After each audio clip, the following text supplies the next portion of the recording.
Irmãos, graça e paz da parte do Senhor Jesus Cristo. Que privilégio estar numa noite aqui onde alguns irmãos são recebidos aí na comunidade da fé de Cosmópolis. Os irmãos aí, pelo histórico, já são crentes, salvos em Cristo Jesus.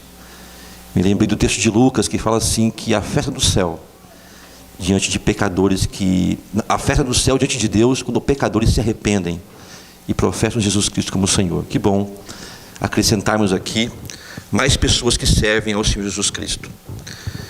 Como bem disse o pastor Pedro, estamos numa série em Colossenses sobre a plenitude, a suficiência, a perfeição do nosso Senhor Jesus Cristo. Na noite de hoje, irmãos, a gente vai ler o texto de Colossenses, capítulo 2, versos 6 a 15. E como é costume dos irmãos aqui da igreja de Cosmópolis, na versão NAA. Então, quem porventura tiver aplicativo da Bíblia, você vai poder abrir nessa versão. Os que porventura têm Bíblia de papel, né, e for diferente, eu vou ler pausadamente para os irmãos conseguirem fazer então aí a sua relação, né, com o texto que você está lendo, né. A palavra do nosso Deus, então, irmãos, registra então assim, Colossenses 2, 6 a 15, são 10 versos. Portanto, assim como vocês receberam Cristo Jesus, o Senhor, continuem a viver nele, estando enraizados, edificados nele e confirmados na fé, como foi ensinado a vocês, crescendo em ação de graças. Tenham cuidado para que ninguém venha enredá-los com sua filosofia e vãs sutilezas, conforme a tradição dos homens, conforme os rudimentos do mundo e não segundo Cristo. Porque nele, em Cristo, né, habita corporalmente toda a plenitude da divindade. Também nele, em Cristo, vocês receberam a plenitude. Ele é o cabeça de todo principado e potestade. Nele também vocês foram circuncidados, não com uma circuncisão feita por mãos humanas, mas pela remoção do corpo da carne, que é a circuncisão de Cristo. Verso 12. Tendo sido sepultados juntamente com ele no batismo, no qual vocês também foram ressuscitados por meio da fé no poder de Deus, que o ressuscitou dentre os mortos. E quando vocês estavam mortos nos seus pecados e na incircuncisão da carne, ele lhes deu vida juntamente com Cristo, perdoando todos os nossos pecados, cancelando o escrito de dívida que era contra nós e que constava de ordenanças, o qual nos era prejudicial.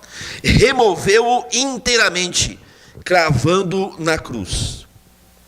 E, despojando os principados e as potestades, publicamente os expôs ao desprezo, triunfando sobre eles na cruz. Buscamos ao Senhor mais uma vez em oração. Senhor nosso Deus, Pai amado, rogamos mais uma vez que o Senhor nos auxilie. O Teu Espírito, o Espírito de Cristo, nos ajude neste momento de exposição da Tua palavra.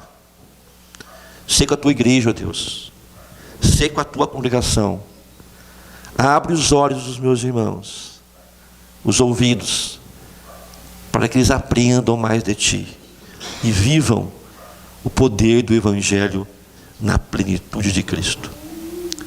Quanto a mim, ó Deus, eu lhe rogo também auxílio, para que na Tua força eu possa compartilhar com os irmãos da Tua verdade, do Teu poder, dos Teus mistérios, da Tua revelação. As Tuas Escrituras, ó Deus, que tem nos alimentado dia após dia e tem nos dado, ó Pai, a satisfação de viver em Cristo. E é em nome dEle e por Ele que nós oramos. Amém. Irmãos, que texto! Que texto! Quando eu estava estudando essa porção da palavra de Deus, buscando também referência de outras pessoas que, porventura, pregaram esse mesmo texto, quantos assuntos diferentes brotaram, pastor, né, dessa porção. Quantos temas ali foram sugeridos e expostos pelo mundo afora. Lembro de um deles, do John MacArthur, onde ele fazia quase uma sentença matemática: Cristo mais nada igual a tudo. Dando aquela demonstração que, de fato, quem tem Cristo não se pode acrescentar nada, porque ele já é tudo o que se espera. Não há como aperfeiçoar o Evangelho, a mensagem do próprio Cristo. Pois bem, no entanto, irmãos, eu trago hoje, na perspectiva desse texto, uma confrontação de ideias e de posições daquilo que seria o que eu chamei de religião dos homens e o Evangelho de Deus, o Evangelho de Cristo. Então, durante a exposição aqui, em alguns pontos, eu quero compartilhar com os irmãos dessa proposta, dessas sutilezas, dessas situações de que os homens criam um sistema religioso de regras, confrontando de fato com o verdadeiro evangelho das Escrituras. E desde que o mundo é mundo, o ser humano tenta se aproximar de Deus, e o problema, irmãos, não é a busca, é como eles fazem esse caminho. O ser humano inventa religiões, inventa sistemas onde estão cheios de rituais, sacrifícios, mandamentos, penitências, barganhas. Aliás, nós que somos frutos históricos da Reforma Protestante, somos frutos disso também, de que havia escambo e trocas com favores de Deus ao ponto de comprar a salvação, ou pagar esse preço para tirar pessoas do dito purgatório. Você fazia coisas, favores para Deus, e Deus então te respondia com trocas. Desde que o mundo é mundo, o homem tem relação com essas coisas. A religião dos homens, irmãos, eles vão perguntar o seguinte: o que eu posso fazer para agradar a Deus? Para chegar a Deus? Como Deus vai se agradar de mim e eu ser então abençoado? Mas o Evangelho de Deus, irmãos, tem outra pergunta: o que Deus fez por mim quando eu ainda o desagradava? Olha a diferença. Olha a diferença. A religião dos homens diz que se você cumprir tudo certinho, se você seguir as regras, se você for obediente, quem sabe Deus se agrade de você. Mas o Evangelho de Jesus diz que Deus se agradou de você em Cristo, e agora você é chamado para que você viva como alguém que é amado por esse Cristo e perdoado por Ele. E é exatamente isso, irmãos, que aqui, nesse trecho da palavra de Deus, Paulo está mostrando. Um sistema humano de esforço e essa obra perfeita de Jesus Cristo, que nós vamos então confrontar aqui. Fiz aqui uma divisão então, dos versos 6 ao verso 7, são 10 versos, né? Os dois primeiros versos, 6 e o 7, fala sobre o começo, como é que se entra no reino de Deus, como é que se acessa esse reino, como é que a religião dos homens dizem que as coisas começam, e como o Evangelho do Senhor Jesus Cristo diz, ensina e explica isso. Vou repetir aqui a leitura dos versos 6 e verso 7, aqueles que puderem acompanhar, por gentileza, façam isso, e sejam abençoados. Portanto, assim como vocês receberam Cristo Jesus, o Senhor, continuem a viver nele. A religião dos homens, irmãos, ele começa com o nosso esforço. Quais são as regras? O que eu posso fazer? O que eu não posso fazer? A religião dos homens quer construir uma escada até os céus. A religião dos homens diz que a gente começa com Jesus, sim. Existe uma mistura religiosa, mas depois é pelo nosso esforço. Mas o texto aqui de Paulo, onde ele vem combatendo doutrinas vãs, filosofias vãs, pensamentos equivocados, que estavam assim sendo jogados no meio da igreja de Colossenses, de Colossos. Falei, não é assim. Cristo, irmãos, não é o começo, ele é o começo e o caminho. O Evangelho, irmãos, não é o começo, é o começo e o caminho até o fim. Eu compartilho com os irmãos aqui rapidamente a minha própria experiência. Pela graça de Deus, eu fui chamado a Cristo aos 9 anos de idade. E da minha infância até a minha adolescência, eu li muito a Bíblia, muito a Bíblia. Eu conhecia muito a Bíblia. Conhecia todas as histórias. Raramente eu perdia um debate bíblico. Sabia os textos dos personagens, Davi, Samuel, Esdras, tudo isso. Mas, depois da minha adolescência, eu fui no acampamento de uma igreja, de fato, de prática reformada, e lá eu conheci as doutrinas da graça, que eu nunca tinha ouvido falar, mesmo frequentando desde criança numa igreja presbiteriana. Eu nunca ouvi falar da eleição, da soberania, e aquilo me cativou. Eu sabia que Deus era poderoso, mas eu não sabia que Ele era tão poderoso. E aquilo, irmãos, me tomou numa paixão enorme. E eu então fui para aquela igreja, aprender sobre as doutrinas da graça, só a Escritura, só a fé. Mais tarde, por coisas da vida, eu deixei de frequentar aquela igreja e comecei a frequentar a Igreja da Aliança, lá em Limeira. Já faz uns 5, 6 anos. E aqui então coloco o meu exemplo e compartilho com os irmãos. Olha só, alguém que conhecia de muita Bíblia e as suas histórias, mas não conseguia fazer correlação disso com o Deus Todo-Poderoso, e depois eu fui aprender sobre isso.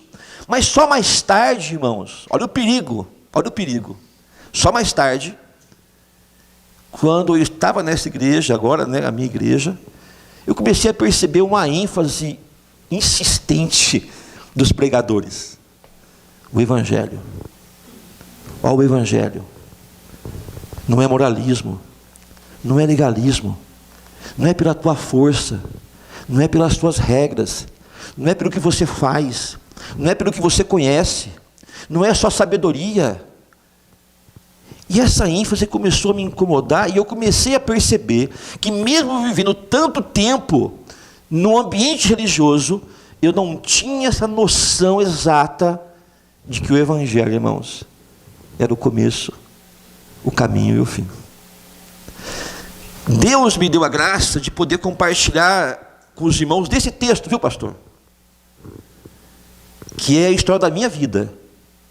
E que eu compartilho com os irmãos que também participam de uma igreja que tem aí, né, a sua história e de prática reformada. Mas que há o perigo, sim, de nós estarmos em várias dessas igrejas e não entendermos da base do Evangelho. Que é, irmãos, o que aconteceu aqui com Paulo.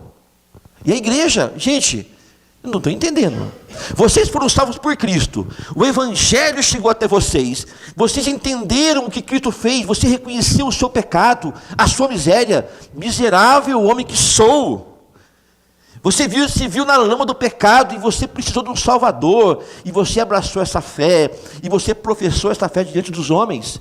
Mas agora, ao caminhar na sua vida de santificação, você larga Cristo e coisas começam a ser acrescentadas. O pastor Jailson, compartilhando da sua experiência, ele disse o seguinte: olha, Alexandre, é muito comum que pessoas se acheguem à nossa comunidade buscando aqui o que lá de onde elas vieram não tem. Então elas entram na igreja e parece, eu nunca ouvi essa pregação desse jeito. Nossa, eu não sabia que o Evangelho era assim.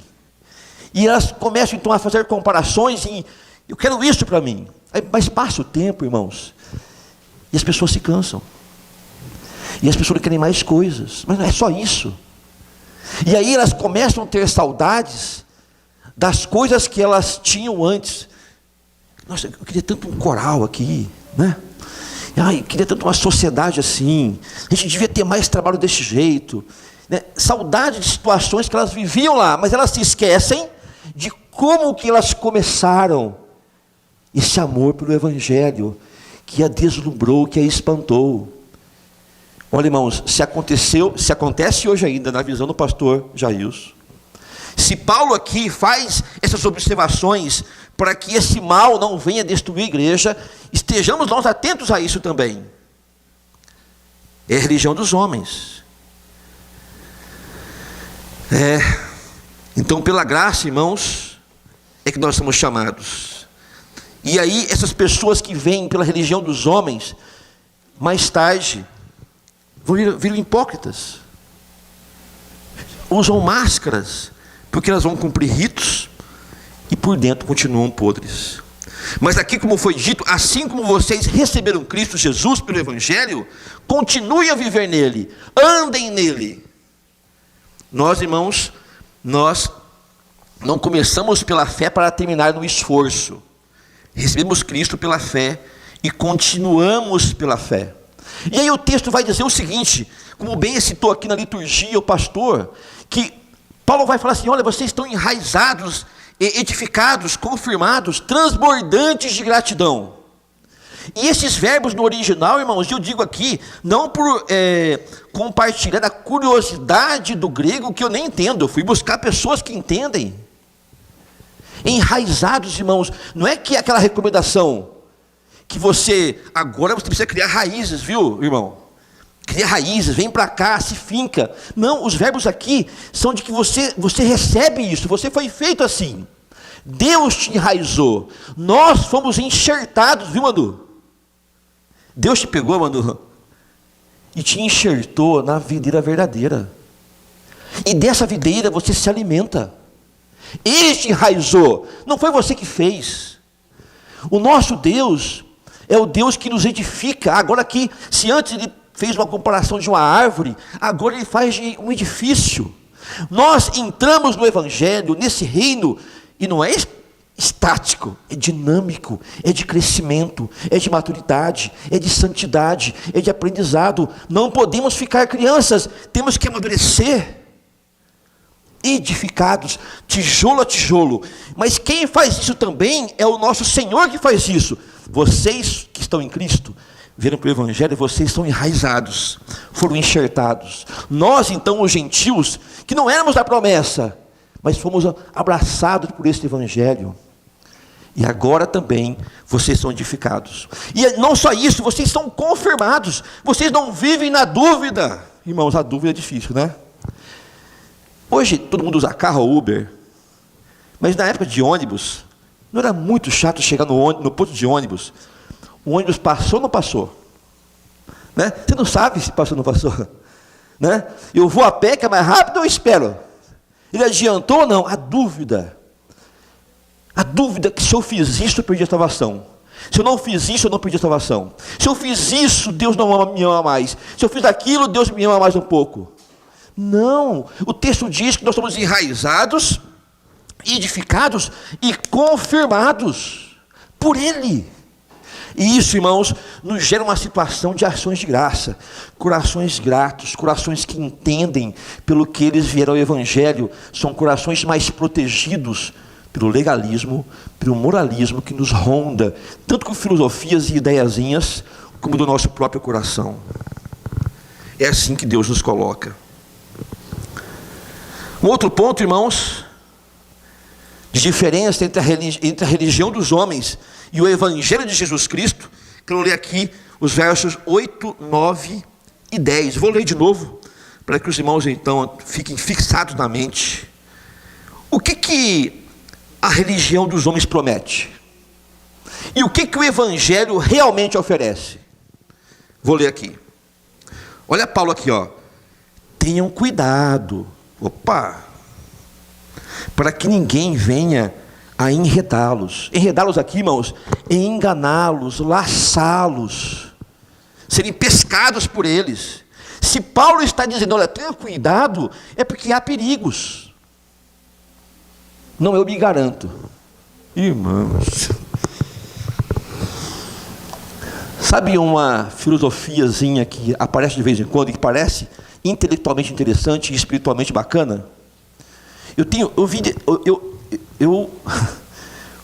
Está gravado, né?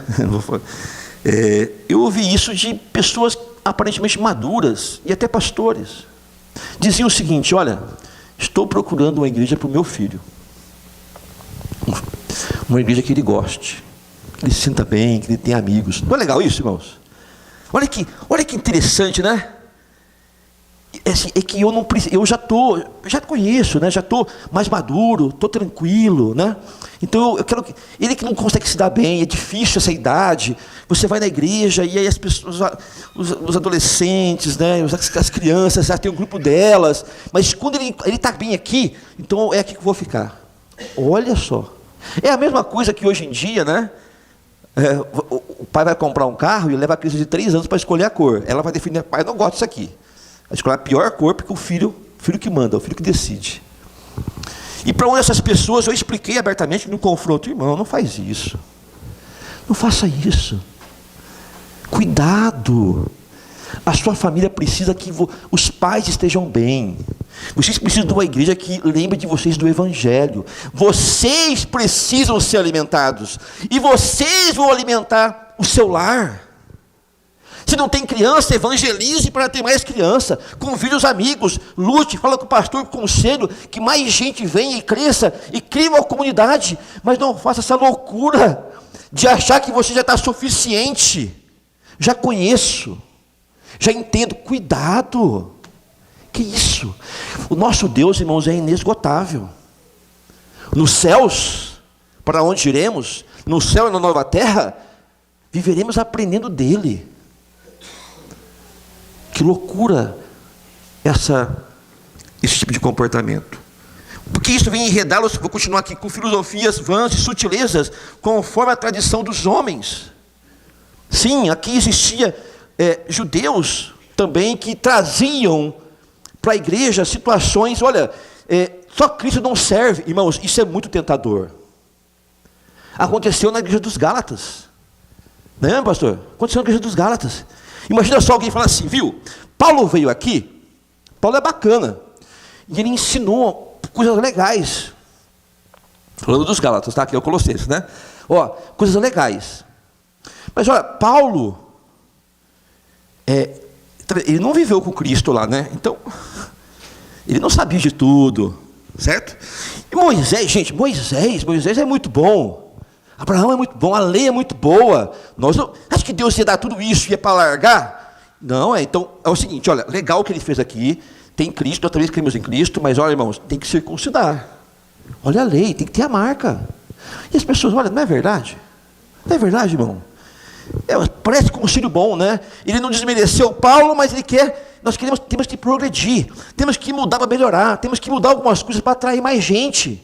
É uma estratégia que parece santa.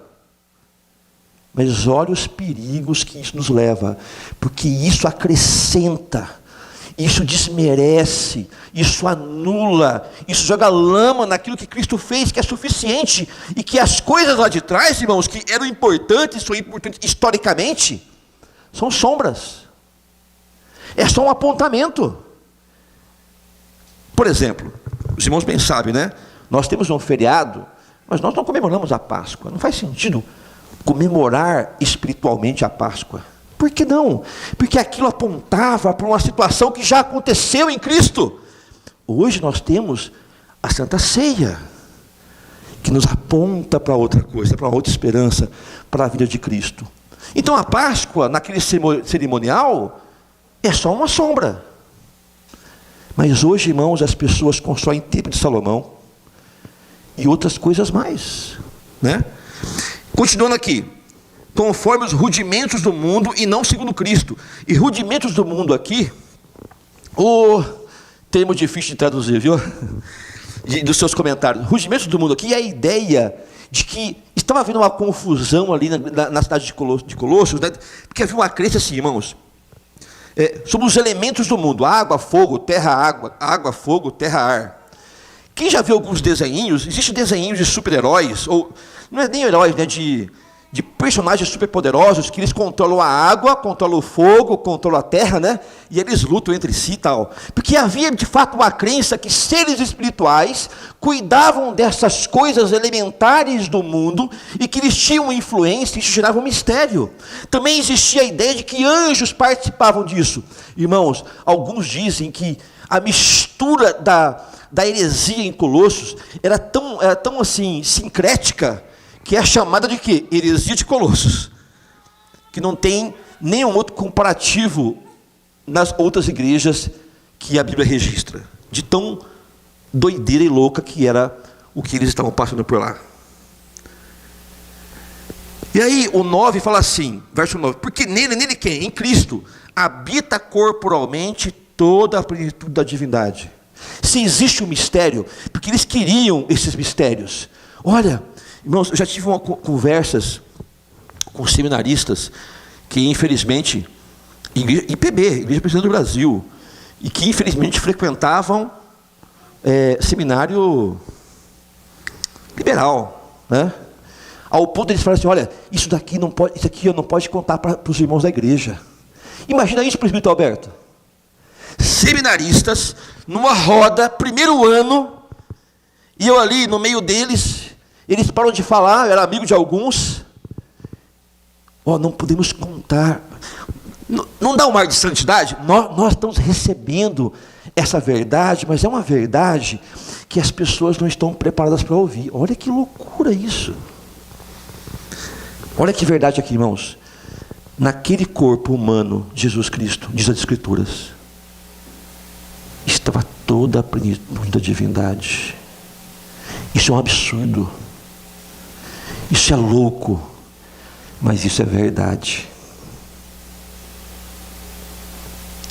O nosso Jesus é Deus. Plenamente Deus. O Salmo 24 narra uma história dos portões eternos. Que é como se os portões eternos vissem um homem vindo, andando, entrando no céu por si mesmo. E os portais eternos perguntam, mas quem que é esse que está entrando aqui? Ninguém pode, um homem não pode entrar nos céus pelas suas próprias forças. E vinha um homem andando. Quem é esse? Esse é o Senhor Todo-Poderoso, Criador de tudo e de todos. Nele habita toda a plenitude. Também nele vocês receberam a plenitude. Se ele tem a plenitude, o que ele fez para vocês está completo. Não precisa de mais nada. Agora é andar nele e no Evangelho. No mesmo Evangelho que vocês receberam. Não tem aperfeiçoamento, irmãos. Nós vamos nos aperfeiçoar, vou explicar depois. Mas no Evangelho, na palavra, na doutrina, no ensino, do que recebemos, não. Não sejam como eu, irmãos, que achava que o Evangelho é para fazer campanha evangelística. Que achava que o Evangelho, viu, Thalita? Hoje eu vou falar do Evangelho para alguém. Hoje ele é a minha vida. Seja de vocês também, assim como Paulo está aqui alertando. Vocês receberam a plenitude. Ele é o cabeça de todo principado e potestade. Por isso que ele diz, cuidado, ele fala assim, gente, Jesus não veio aqui no mundo brincar de videogame com os demônios, de igual para igual. Não existe isso. Não existe paralelismo de forças iguais entre o mal, entre Satanás, os seus principados, os seus poderes e o Senhor Jesus Cristo. Não existe comparação.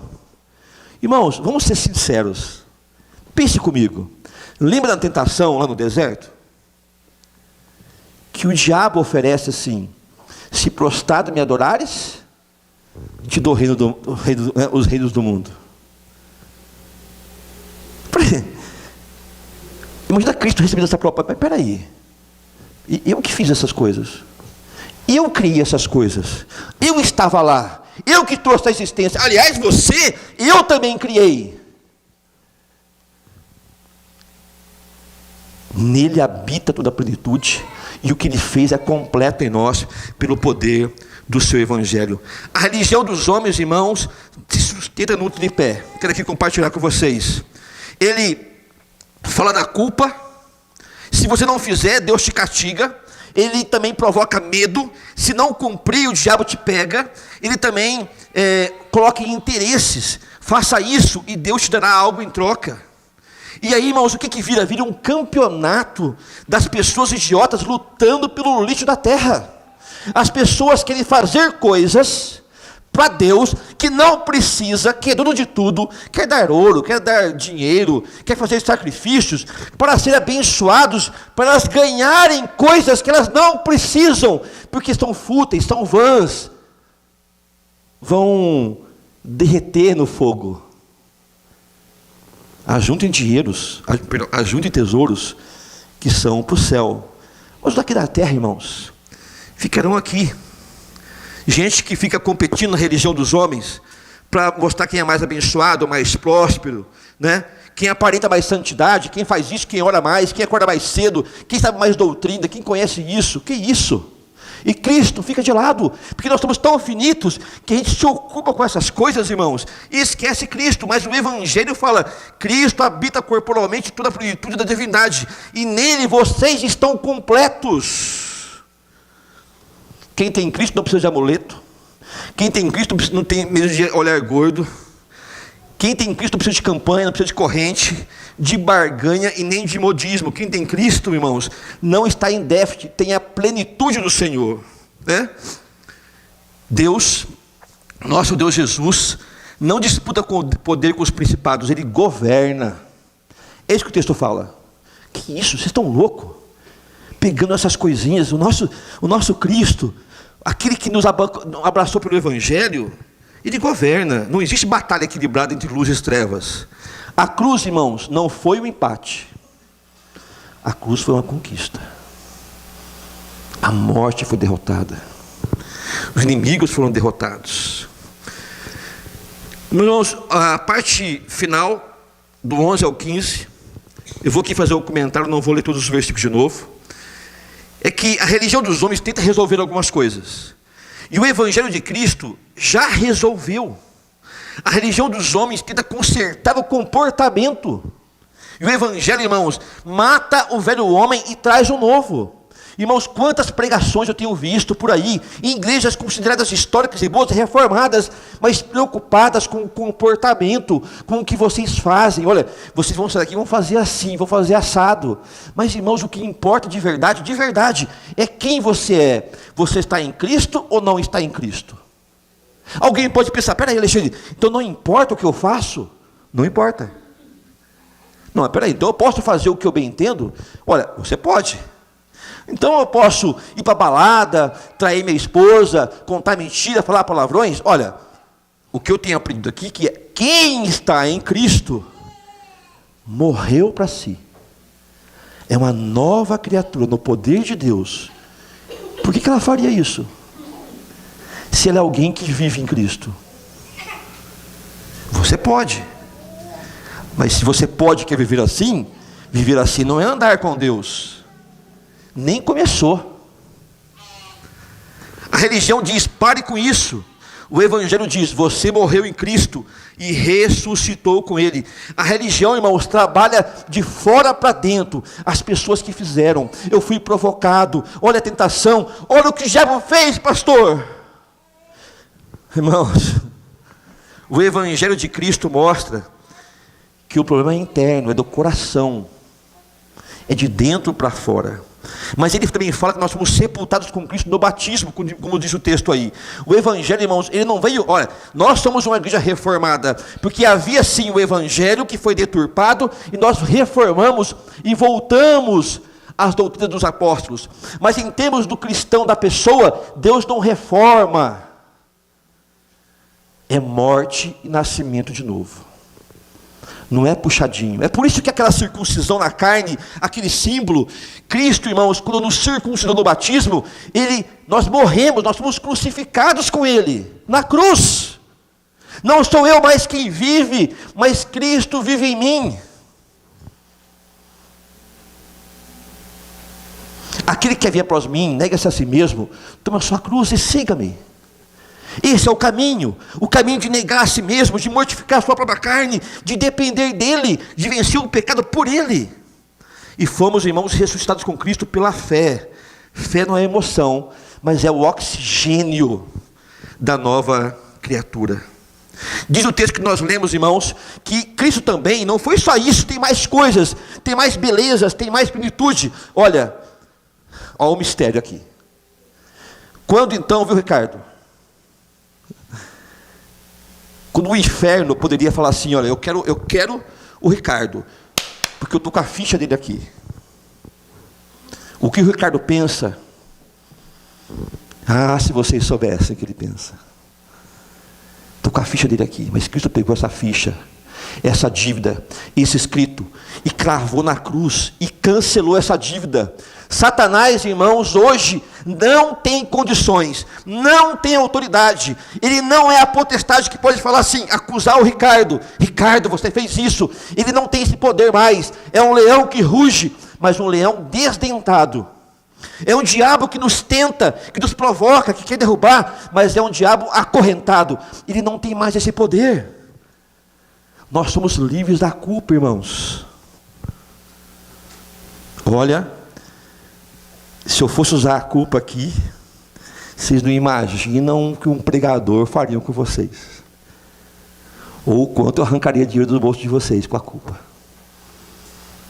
Quanto vale uma culpa? Para você ficar tranquilo. Ele expôs, irmãos, publicamente essas potestades do ar. Aqui Paulo vai usar uma figura romana mesmo. Os romanos, quando venciam a guerra, uma batalha, eles pegavam seus inimigos, e alguns deles até colocavam até arame no nariz, e expunha em praça pública para mostrar a vitória. Aqui a imagem é a mesma. Cristo pegou o diabo, Satanás, os seus inimigos, e o expôs, porque eles achavam, irmãos, que aquele coitado, como diz a música de Raul Seixas, pendurado numa cruz, estava perdendo, massacrado, cuspido, rejeitado pelos seus, e ali Cristo estava vencendo por nós, e cravando, não é um não é o até agora, todos os nossos pecados, todas as pessoas que estão em Cristo, são justas diante de Deus. Mas eu não sou justo, Alexandre. Aí é outra conversa, para outro sermão, para outro texto. O diabo ainda ruge, irmãos, está nos atacando. Vou finalizar aqui então o sermão, muito rapidamente, e eu vou fazer aqui ele nem sabe que me influenciou nisso, mas ele me influenciou. Domingo passado, eu falando com o presbítero Alberto, e a gente falando, né, sobre sermões, né, sobre situações da igreja e tal, e ele me deu uma ideia, eu falei, rapaz, eu vou fazer isso aí, só que a ideia dele, né, dura 3h30, tá? Eu falei, não, vou fazer um pouco a menos, que era fazer algumas aplicações da mensagem, para o homem, para a mulher, para o marido, para a esposa, para o filho, para o crente e para o não crente. Então aqui fiz breves observações para não me delongar, mas eu quero trazer isso aqui, irmãos, que aprendemos e destacamos para alguns grupos de pessoas. Quero falar primeiro para os homens. Os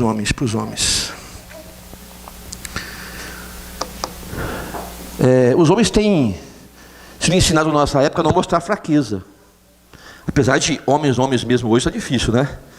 Está difícil, né? As mulheres estão perdidas aí, para achar homem mesmo, né? Mas mesmo, irmão, no nosso meio, há situações esquisitas que nos colocam como homens. Homens, sejam fortes em Cristo. Sejam o primeiro a pedir perdão depois da discussão. Não é fraqueza, não é perdibilidade, não é a voz grossa. Claro que pode haver situações que precisa bater na mesa. Mas, irmãos, vocês são homens em Cristo. Olha o que Cristo fez. Olha o seu ministério, olha o Evangelho. Olha como ele foi doce, misericordioso. Seja o primeiro a reconhecer e pedir perdão. Seja homem. Reconheça os seus erros, as suas fraquezas. No seu trabalho, inclusive. Com seus amigos, inclusive. Mulheres, Hoje em dia é muito forte a questão do feminismo e da performance de vocês. Vocês são muito cobradas mesmo, até pela aparência, sabia disso? Eu imagino isso, pelos padrões de beleza que existem na internet, né? Pelas fotos de família que se apresentam na internet. E às vezes você se sente abaixo disso. Você também tem uma pressão de ter organizada e manter a casa tudo ok. Ter os filhos bem obedientes, né? Olha só como é que é moralismo, né? As pessoas veem isso como um sucesso. Lembra de Marta e Maria? Jesus Cristo não repreendeu Marta porque ela estava trabalhando. Trabalhar é bom, é importante, né? Mas não abra mão do melhor. De estar aos pés do Salvador. De viver esse evangelho com graça. Do que viver um ativismo dentro de cada para tentar formar uma família. Você não consegue fazer isso. É Jesus que converte o coração dos filhos. Eu quero falar aqui, lembrar ao marido, agora aquele que é casado, que às vezes nós, chefes do lar, chamados para esse propósito, conhecendo as doutrinas que nós conhecemos, muitas vezes queremos governar a nossa casa como se fosse uma empresa. Dar a ordem e fazer a métrica se deu certo ou não deu certo. Cuidado, irmãos. Cuidado com isso. Porque Jesus nos chamou, como os irmãos bem sabem, maridos, morram pelas suas esposas. Seja você o primeiro a servir dentro da sua casa. Arrume tempo para você cuidar das crianças e a sua esposa descansar. Faça isso, porque Cristo faz isso por nós. Ser marido também. Esposas, é verdade que vocês, eu acho que estão sendo bem instruídas sobre o que é ser auxiliadora, sobre o que é ser submissão. Isso não é anulação, não é anular você. Pelo contrário, você em Cristo pode auxiliar muito o seu marido e a sua casa. Você em Cristo servindo a Deus como auxiliadora, que grande honra o Senhor tem, felicidade em ver mulheres assim. Não caiam na besteira de igualitarismo, essas coisas de querer, né, essas pressões que existem.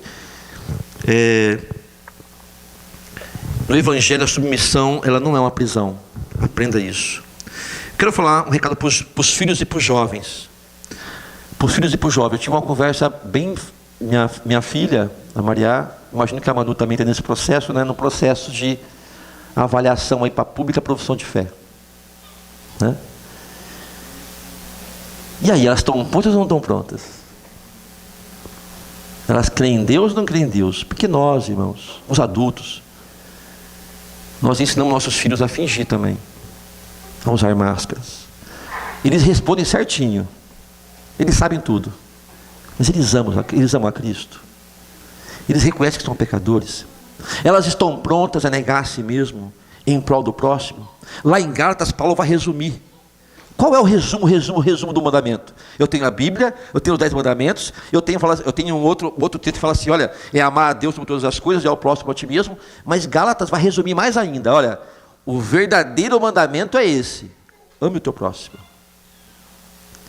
Considere o outro como superior, ame o teu próximo, ame os seus irmãos. E aqui, uma palavra, os jovens, olha, o Evangelho não é regras, sim, não, pode ou não pode, é vida, é dependência do Senhor. Quero falar aqui uma palavra para os não crentes. Os não crentes, eu não sei, não conheço todos aqui, não sei quantos aí estão em Cristo, quantos são professos ou não. Se todos aqui são, glória a Deus por isso. Se porventura não há ninguém aqui, que nós usemos isso para lembrá-los. Pessoas que se consideram até religiosas, boas, indo para o inferno. Porque sem Cristo, irmãos, se não está em Cristo, não vale nada. Não há novo nascimento, há só morte. E a gente precisa ficar e explicar para essas pessoas que o esforço dela não vai fazer elas subirem a escada até o céu. Isto não existe. Conclusão, irmãos. Há dois caminhos diante de nós: religião dos homens ou evangelho de Deus. A religião dos homens manda subir a escada. O evangelho de Cristo desce. O evangelho de Cristo fala que ele desceu para nos buscar. A religião dos homens diz: faça e talvez Deus te aceite. O evangelho diz: Cristo fez, agora viva como alguém aceito. Hoje, irmãos, ouça o recado de Paulo: cuidado, não volte para a religião dos homens. Permaneça no Cristo total. Ande nele, viva nele, respire por ele. Em nome do Senhor Jesus. Amém. Pastor, eu queria convidá-lo à frente para fazer a condução final, para que assim depois o senhor também possa fazer uma oração específica de intercessão ao Senhor, depois aí nos finalmente, ok? Meus irmãos, vamos colocar de